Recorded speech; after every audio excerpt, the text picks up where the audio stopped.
शिवराज धरण की जय, श्री राधा रानी की जय, जय जय श्री राधे। कल के कथा विश्राम में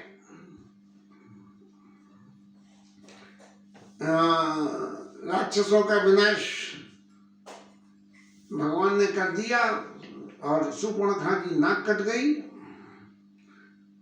और खबर आखिर में रावण तक पहुंच गई।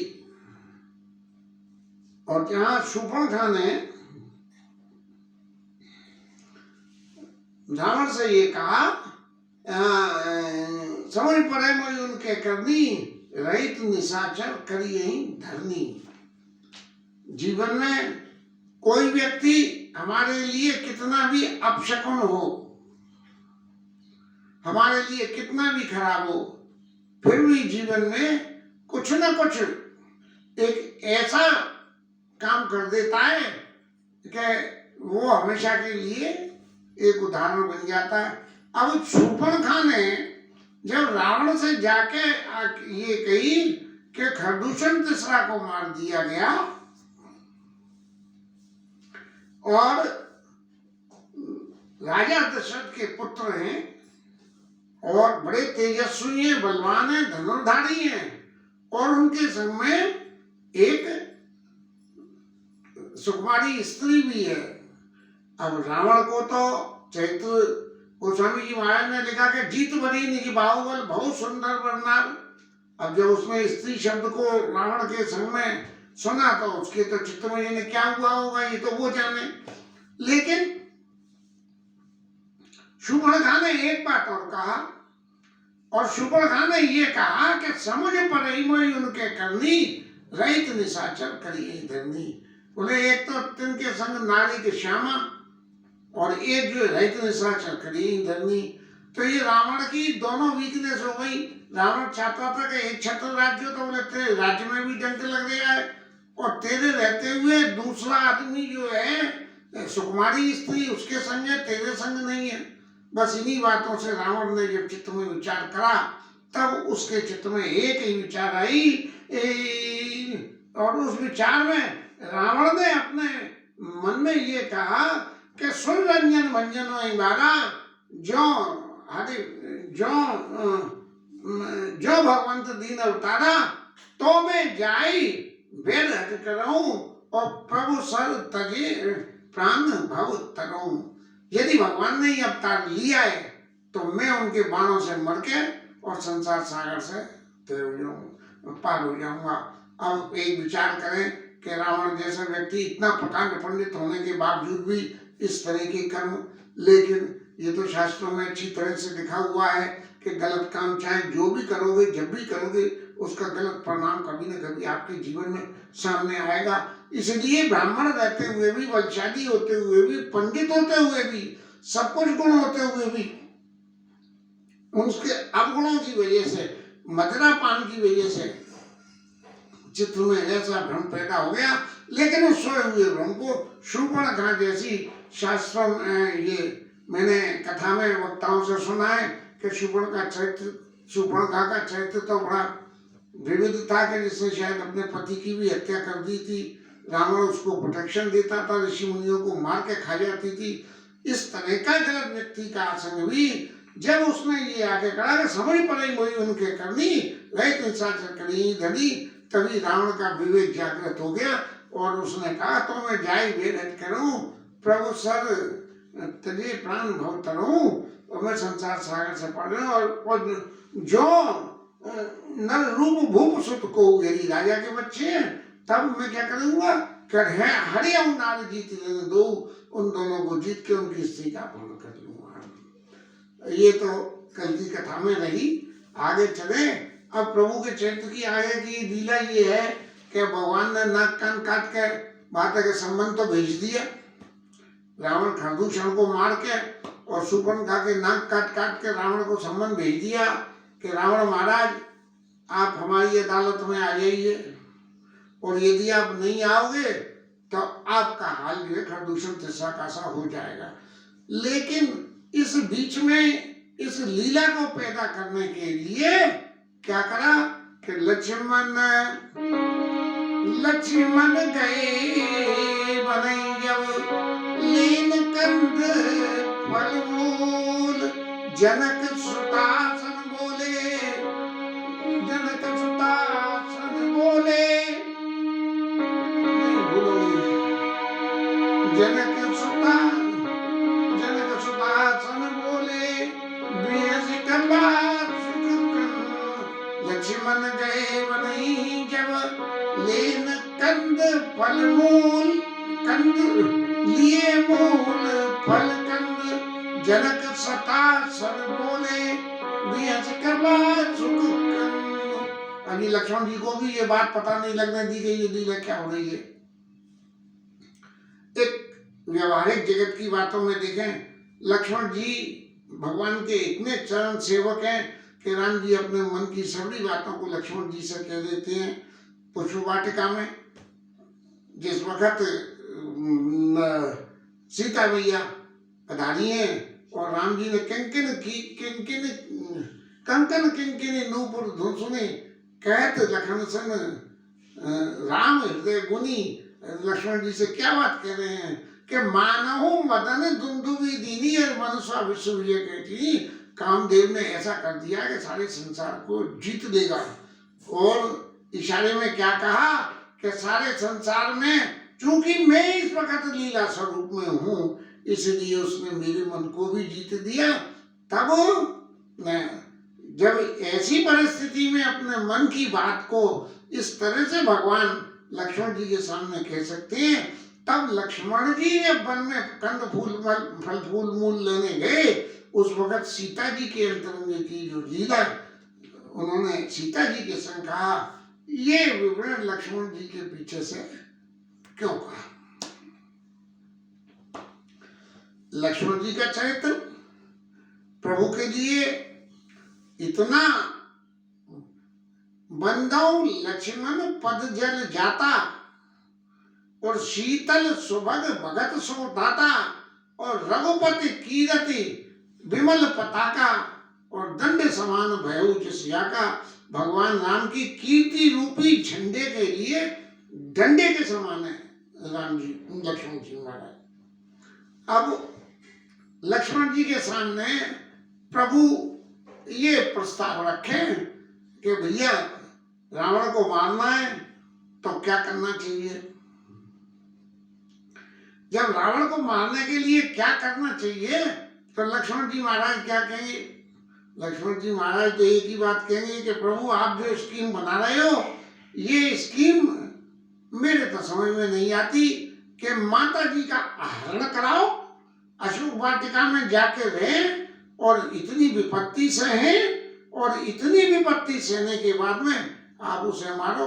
अरे मारना है तो राजी रास्ता ही प्रभु मार दो और आपको नहीं मरता हो तो मुझसे कह दो। लक्ष्मण जी को तो जिस घड़ी चाहे कोई भी हो सामने वो प्रभु के सामने कहते में भी नहीं चूकते। यहाँ तक कि भरत जी की दफे में भी कह दिया, कह लगे सही है रही है मन मारे ना तो साथ दोनों हाथ हमारे।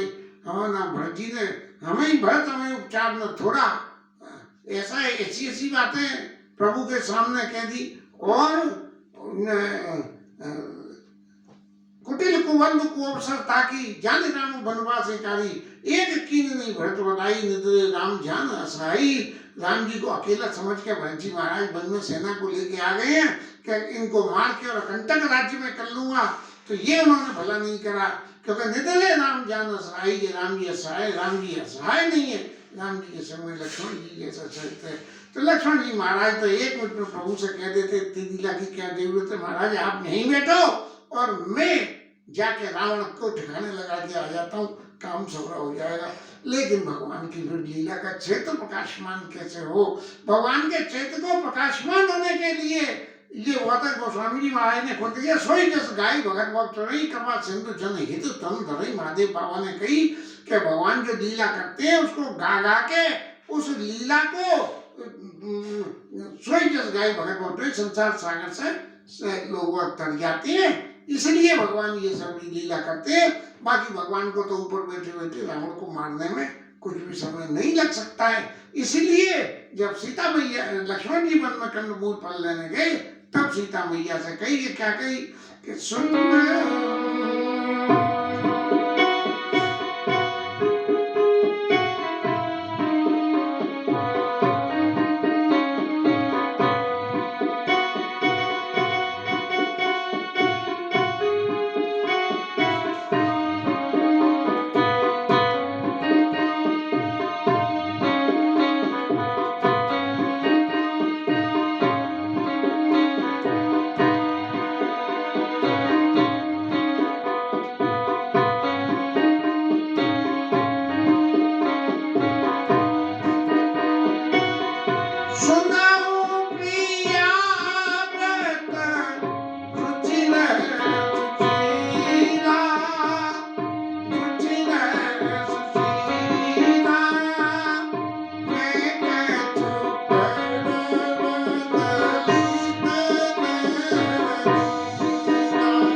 अब सीता जी को समझाने के लिए किस स्वरूप में समझा रहे हैं, किस स्वरूप में समझा रहे हैं? ये लीला स्वरूप में नहीं समझा रहे हैं। प्रभु अपने ओरिजिनल स्वरूप में सीता जी को अपनी पत्नी आदि शक्ति यही जगो प्राया सो अवतरई मोर ये माया, ऐसी अपनी माया शक्ति को जो है क्या कह रहे हैं कि हे प्रिया, आप पतिव्रत धर्म में सुनो प्रिया सुशीला, आप बड़ी सुशील हो और क्या करो, मैं कछु करो ललित लीला। मनुष्यों की कुछ लीलाएं कौन सी? ललित। और ललित लीला क्या होती है भैया? ललित माने सुंदर, और सुंदरता की बात क्या है? सुंदरता की बात क्या है? सुंदरता की तो एक ही बात है कि जीव को स्वार्थ सांच जीव को किया और मन कम वचन राम पद नेहा। ऐसा कि राम जी के चरणों में स्नेह हो तो मैं ऐसी लीला करूंगा, ललित नर लीला मैं करूँ ललित नर लीला। जब मैं लीला करूंगा तो आपके लिए क्या करना है, आपको क्या है?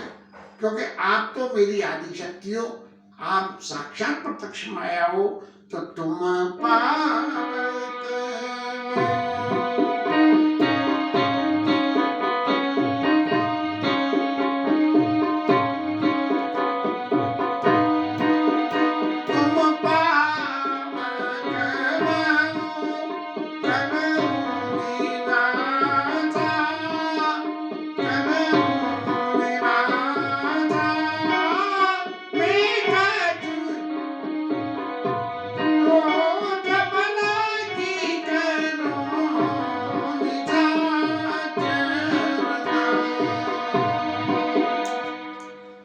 मनुष्यों की लीला में राक्षसों का नाश करूंगा, इसलिए तब तक आप पावक में निवास कीजिए।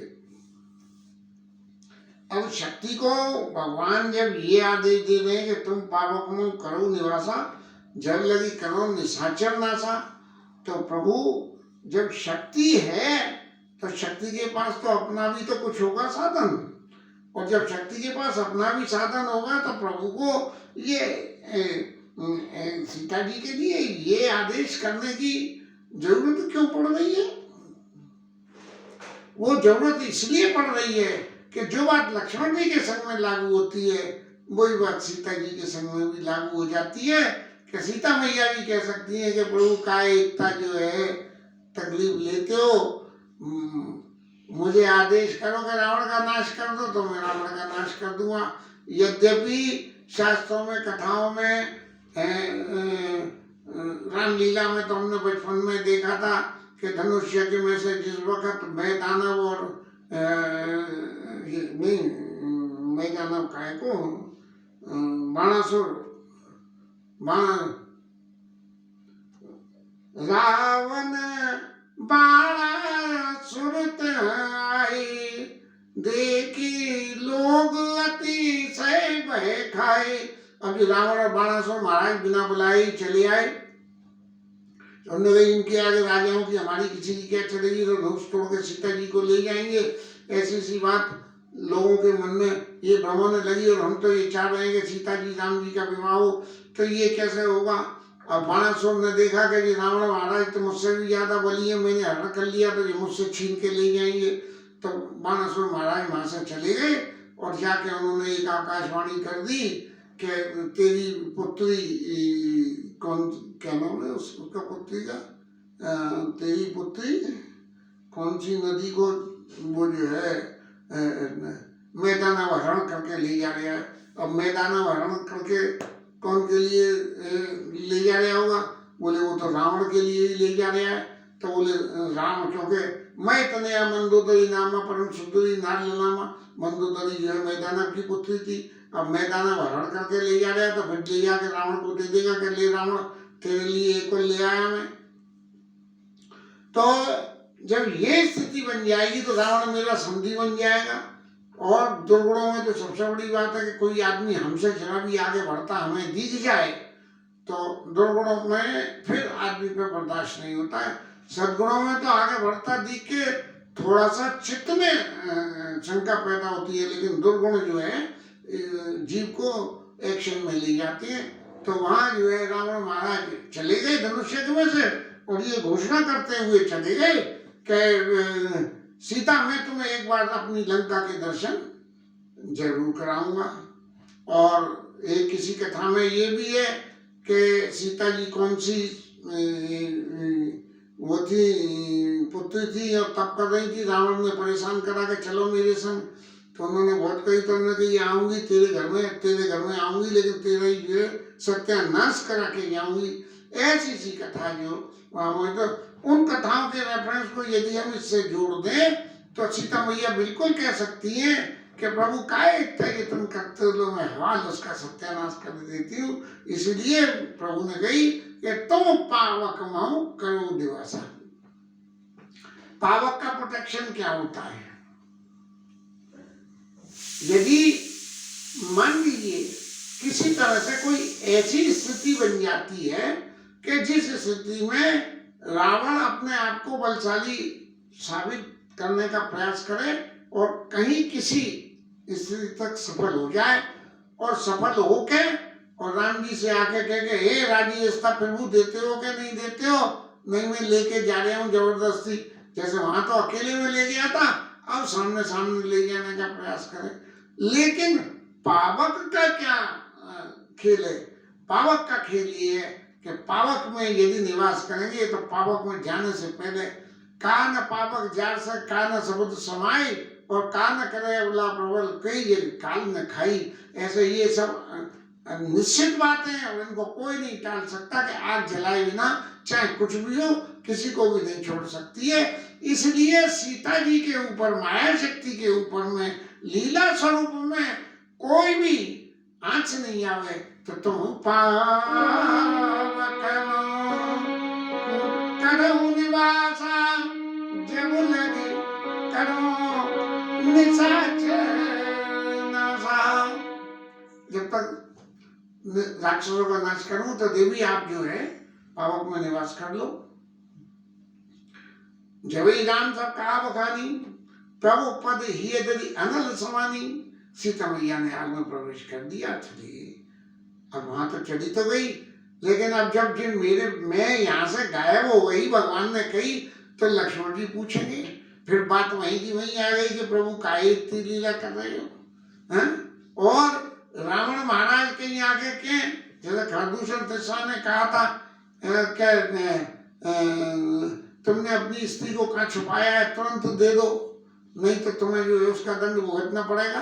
तो इस तरह से जो है वो तब सीता मैया ने जो है, क्योंकि माया स्वरूप है और माया स्वरूप को तो कुछ भी लगता नहीं, निज प्रतिबिंब राखता सीता कैसे शील रूप सुजीता। महाराज डुप्लीकेट सीता जी पैदा कर दी, और डुप्लीकेट सीता जी प्रभु के बाएं भाग में विराजी ये कैसे संभव? और इधर सीता जी तो सो बाम भाग विराज राजते, बाम भाग विराज राजते अतुल जन नील नीले निकर मानो कनक पंकज की कली।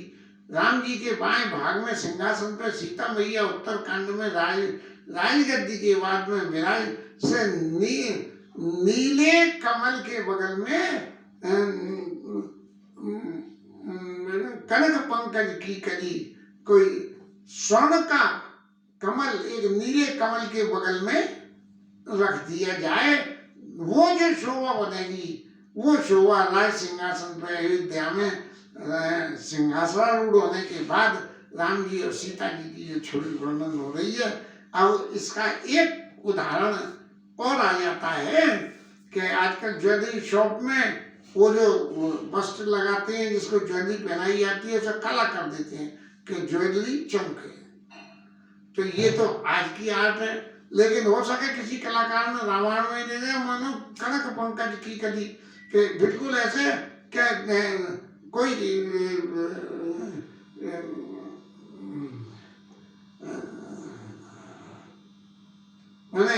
नीले कमल के बराबर में और सोने की चीज रख दी, नीले सोने की ज्वेलरी भी डिब्बे जिनमें रखी जाती है उनमें जो है ब्लू कलर की वेलवेट लगाई जाती है कि जिससे सोने की आवा खिले, ऐसे उस वक्त खेल रही थी। तो यहाँ इसलिए सीता मैया अब जो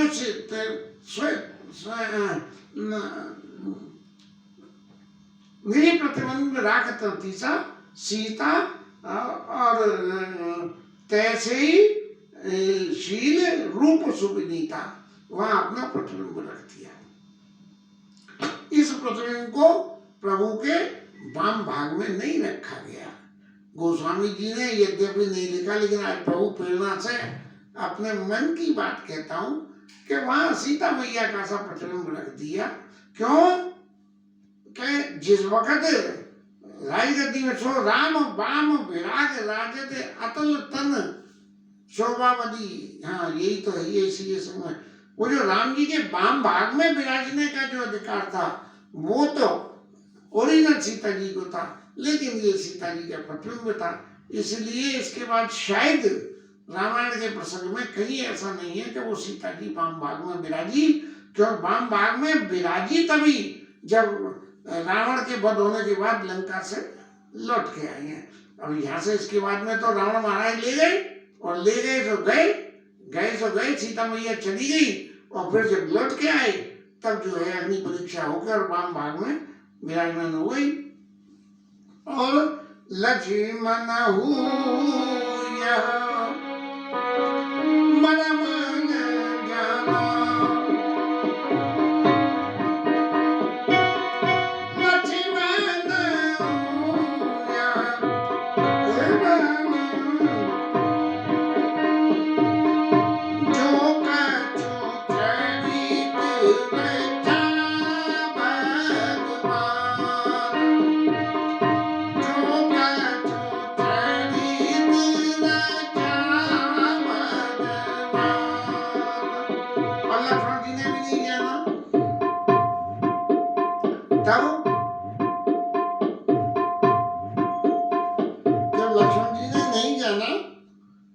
तब तक लक्ष्मण जी लौट कर तो आइए। अब रावण महाराज का क्या हुआ, जो वहां से चले अकेले, वहां से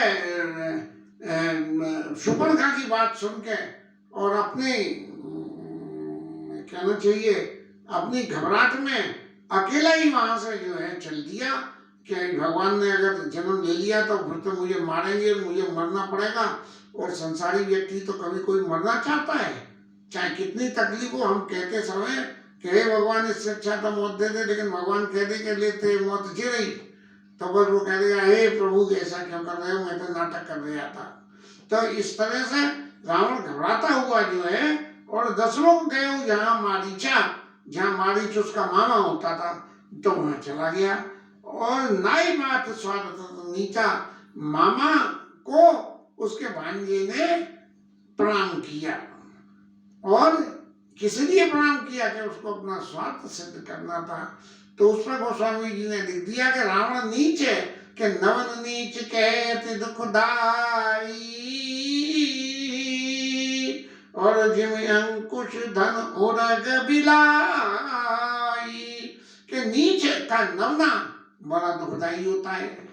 और उदाहरण दे दिया, जिम अंकुश, हाथी के सिर पे अंकुश जो है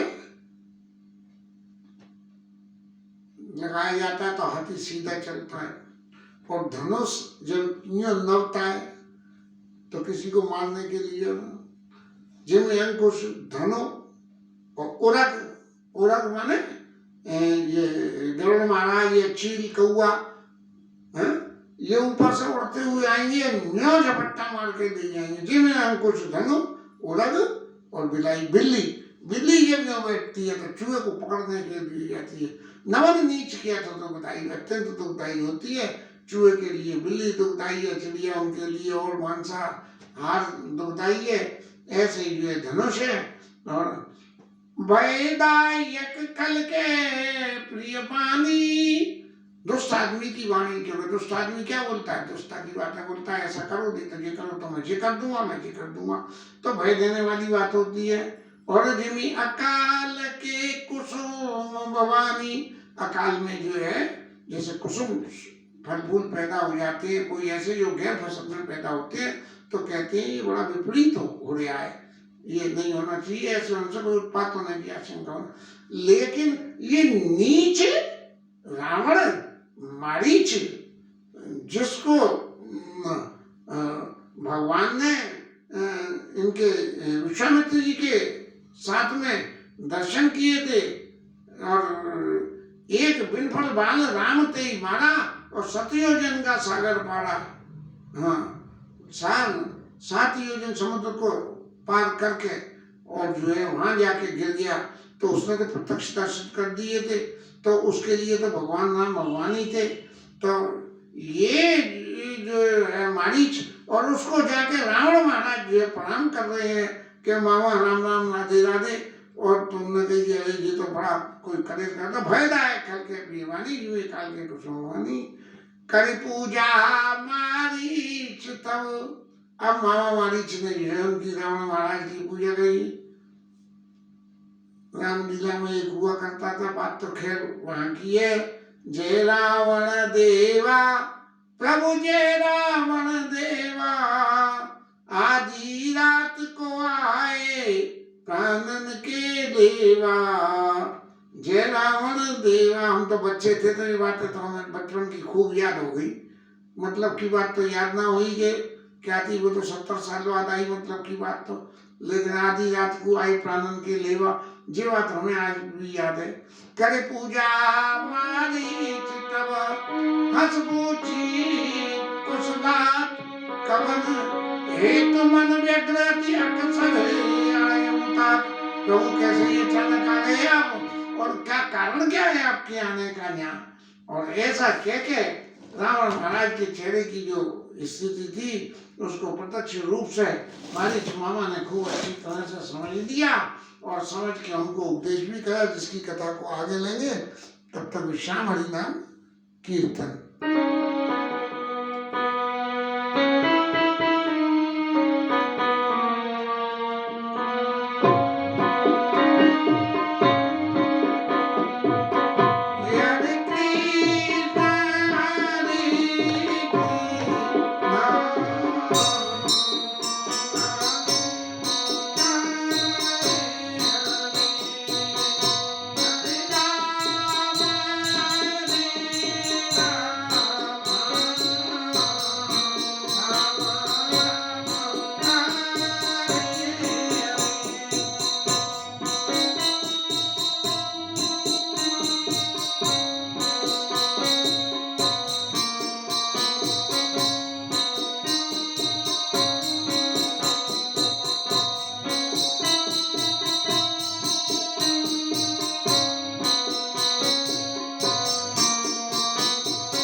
हनुमान की जय, उमापति महादेव की जय, श्री राज धरण की जय, श्री राधा रानी की जय, जय जय श्री राधे।